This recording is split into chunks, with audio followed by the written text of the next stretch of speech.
सच्चे सद्गुरुदेव भगवान की जय, सरस्वती माता की जय।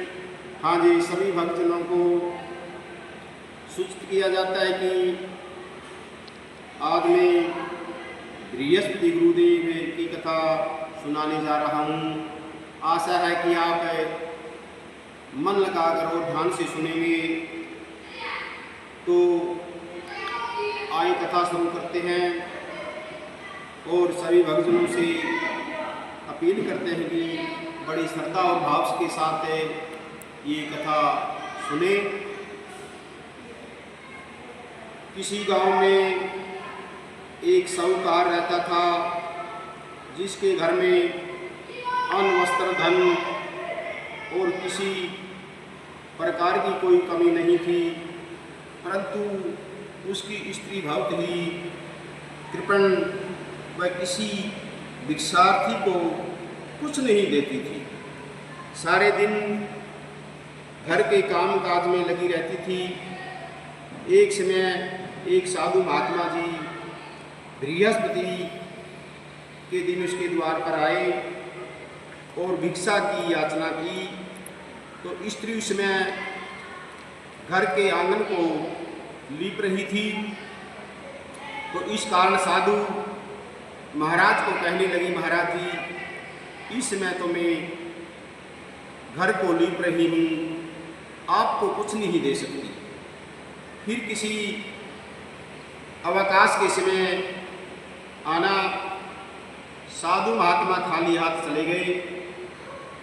कुछ दिन के पश्चात वही साधु महात्मा जी आए, उसी तरह भिक्षा मांगी।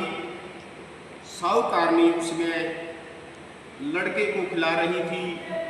कहने लगी, महाराज जी, मैं क्या करूं, अवकाश नहीं है, आज तो फुर्सत नहीं है, इसलिए आपको भिक्षा नहीं दे सकती। तो तीसरी बार महात्मा साधु आए और उसने उसी तरह टालना चाहा, परंतु महात्मा जी कहने लगे कि यदि तुमको बिल्कुल ही अवकाश हो जाए तो तुम मुझको भिक्षा देगी। तो साहूकारनी कहने लगी, हाँ महाराज जी, ऐसा हो जाए तो आपकी बड़ी कृपा होगी। साधु महात्मा जी कहने लगे कि अच्छा है, मैं आपको एक उपाय बताता हूँ। तुम बृहस्पतिवार को दिन चढ़ने पर उठो और सारे घर को झाड़ू लगाकर कूड़ा एक कोने में जमा करके रख दो। घर में चौका आदि मत लगाओ। फिर स्नान आदि करके घर वाले से कह दो कि इस दिन सब हजामत आवश्यक करवाएं।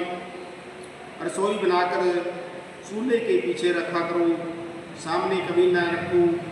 सायंकाल को अंधेरा होने के बाद दीपक जलाया करो तथा बृहस्पति को पीले वस्त्र मत धारण करो। न पीले रंग की चीज़ों को भोजन करो। यदि ऐसा करोगे तो तुमको घर का कोई काम नहीं करना पड़ेगा। तो साहूकारनी ने ऐसा ही किया। बृहस्पति को दिन चढ़े उठी, झाड़ू लगाकर कूड़े को घर में जमा कर दिया। पुरुषों को हजामत बनवाई, भोजन बनाकर चूल्हे के पीछे रख दिया।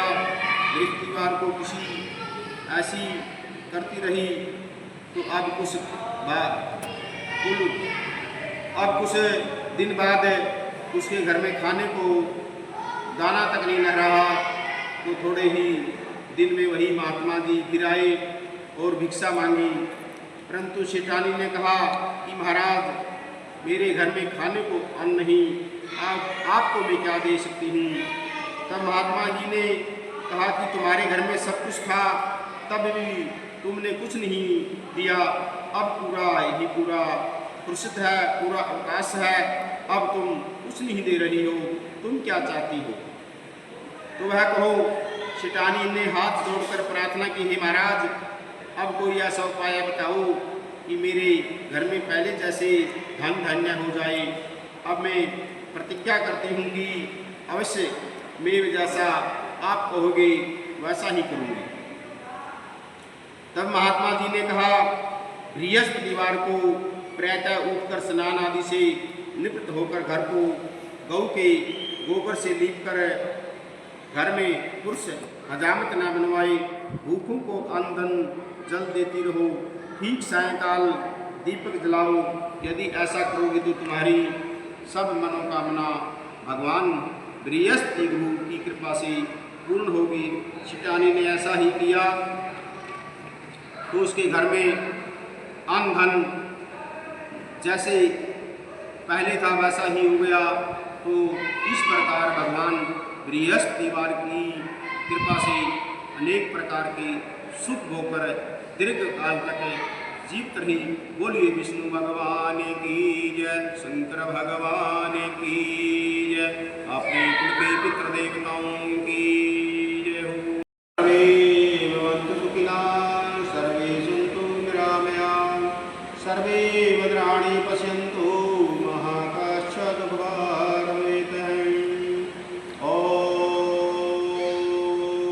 श्रीकृष्ण कुशलङ्करो भवतं दाता प्रजानां सुखं, निर्विघ्नं गणनायकं प्रतिदिनं भानुप्रतापोदयं, शम्भोस्ते धनधान्यकीर्तिमुकुलं, दुर्गानिरासनं, गङ्गास्ते खलुपापः विशदिनं, लक्ष्मी सदा तिष्ठतु। ॐ मङ्गलं भगवान् विष्णु, मङ्गलं गुरुजय, मङ्गलं पुण्डरीकाक्ष, मङ्गलाय तनो हरे। मंत्रार्था सफला सन्तु, पूर्णा सन्तु मनोरथा, शत्रूणां बुद्धिविनाशनाय सर्वे कामा भवन्तु ते। ओम शांति शांति।